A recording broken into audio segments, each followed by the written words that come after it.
or just give it time. It will branch out from the base on its own. Again, you go to tropical areas where my sister lives in Mexico, you'll see houses that have crotons on the front that are 15 feet tall and 15 feet wide. The newer varieties that we get as pot plants are fuller and grow with less light. They'll be pretty and colorful even indoors. But either give it some time or trim it back, make it come out. But especially this year, spider mites are off to just a horrendous start this year. Spray regularly with liquid seaweed to be sure you're keeping them under control. Yes? Do you ever get two colors of the same plant? Of what kind of plant? I don't know. I had pink blooms and white blooms of the same plant. That can happen in bougainvilleas. It might have been. Yeah. Or They're, hydrangea. hydrangeas may either be pink or blue depending on the acidity of the soil. But two of the new varieties of bougainvilleas, Vicky and the other one is called Surprise. And they are noted for having different colored flowers on the same plant.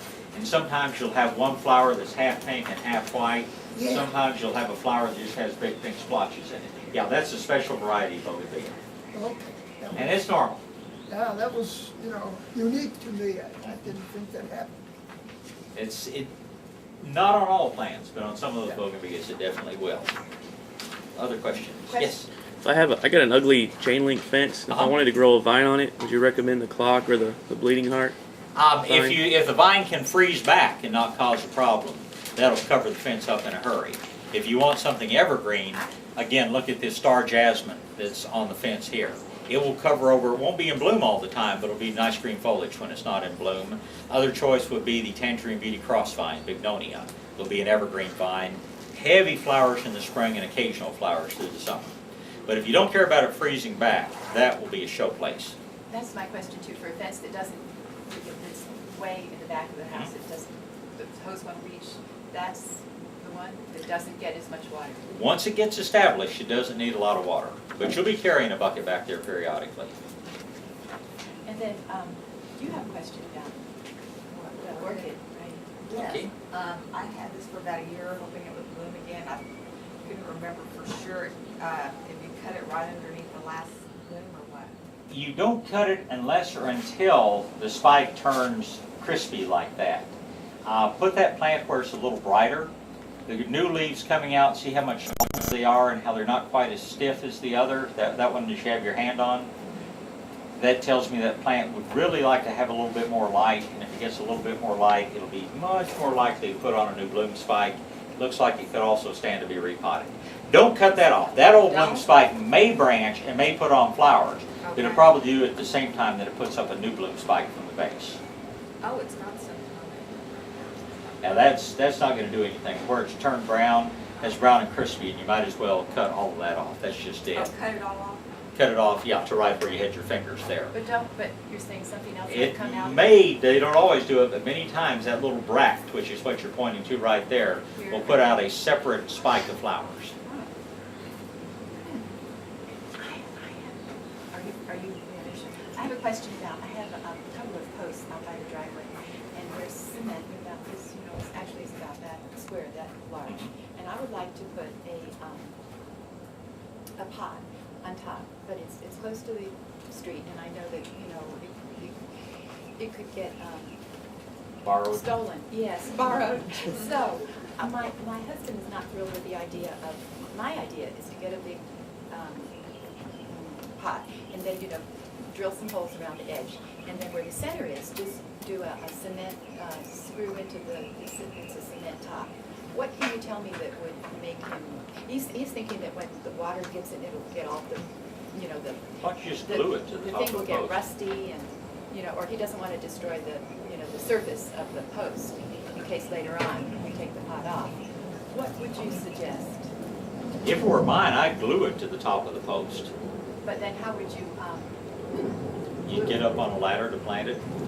well, it's not that high, it's only about like Okay. that. But I'm thinking, what kind of glue? Oh, there are various construction adhesives. Pardon me? There are various construction And then how would you adhesives. get it off if you wanted to? You'd have to the use same- probably a chisel. It would be trouble to get off if you ever wanted to. But the other choice is just to put something so heavy up there that it's not likely to get swiped. Or Or so put prickly. something, yeah, or something so thorny that Well, nobody's I have likely an to idea take of it. trailing geraniums. And, No. Geraniums are not summertime plants in Texas. She well, I lives live in Florida. I'm just Oh. visiting. now. Okay. Even in Florida, though, trailing geraniums just don't really like the heat. I mean, go to Austria or Switzerland and you'll see them trailing 10 feet What down. would be nice in a, a pot about like this, a round, I'm thinking what a shallow round. something that- Bougainvillea would be a good that would choice. trail down. Bougainvillea would be a good choice. One of the flowering annuals like purslane or portulaca would be pretty in there. There is a, oh golly, there are a bunch of different annuals that would be pretty. There's a little trailing plant called the Dahlberg daisy. Yellow flowers would be pretty in there. There is a Texas wildflower, a melanospodium, they call Blackfoot daisy. It's a white flower with a yellow center. It blooms all summer long and tends to grow and trail like that. Something that would be really showy, there is a vining plant they call sweet potato vine, one of the ipomaeas. We probably have them in 3 colors. They look delicate. They come a chartreuse green, a kind of purplish leaf, and then there's a variegated one that's sort of a green and white and pink all in the same leaf. And they look delicate, but they perform in the full, hot, blazing sun. And I would think about just planting them with the potato vine. They will grow and spill over the edge. We And see what color's the flower? not much in the way of But flowers. it's the foliage. It's the foliage you're growing it for, but you could put something in the middle of it, you know, that would be an upright and flowering. And then put the, What would that be? oh, it could be one of the little hibiscus if you wanted something tropical. Huh. It could be melanospodium.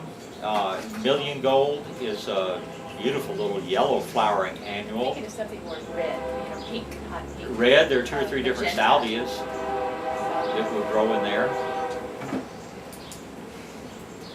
Look at the potato vine, it would be really spectacular. It'd be hard for anybody to get hold of the pot when it totally filled out with foliage. Yeah, I'll look into the gluing, and then just drill a bunch of holes on the edges. You're gonna put I down wouldn't the even bottom. drill it, I'd just glue it. I mean, for Oh, water for drainage, yeah. Okay, well, thank you. It's been fascinating, so interesting. It's just fun. Come back, we do this every Saturday all spring and then for a period in the fall. And like I say, if you're in town tomorrow, come back for our party. You won't find parties like this in South Florida. Yeah, you will find. I've been to a few of them, but you won't find George Gaitan in South Florida, I'll put it that way. And if you've never heard his music, he's a wonderful guitarist. Well, guys, thank you so much for coming. We will do this, we'll have a seminar again next week. Then we're going to take a week off. The following week, 2 weeks from today, is Festival of Flowers out at Al-Safar Shrine, which everyone should go to. It's an incredible event, but rather than compete with them, and also because I'll probably be out there, we're going to skip that day for a seminar. The other thing, when you come next week, if you come next week, you may want to either get here early or park across the street at Armoires and Accents. We're going to do 2 events next Saturday. One of them will be the seminar. The other is we're going to do a pet adoption day. If you know anyone that's interested in adopting a puppy or a kitten or even a mature dog, the Humane Society is going to bring a bunch of animals and set up back here in the back parking lot. We're going to give a nice gift certificate to anybody who adopts a pet that day. So if you know anyone interested in adopting an animal, the animals will all be spayed and chipped and have all their shots and everything. But anyway, we're going to do that 9 to noon. We're going to call it Paws and Petals. So unfortunately, we'll be having 2 different things going on, so parking may get a little bit tight. But other than parking right in front of the store over there, Armoires and Accents welcomes us to use the parking lots on either side. So you don't see a place to park. There's Next still week's some place topic. there for you. What is next week? I'm going to have to go look at the door. I don't honestly believe it's remember. shade. Yeah, I think it might be gardening in the shade.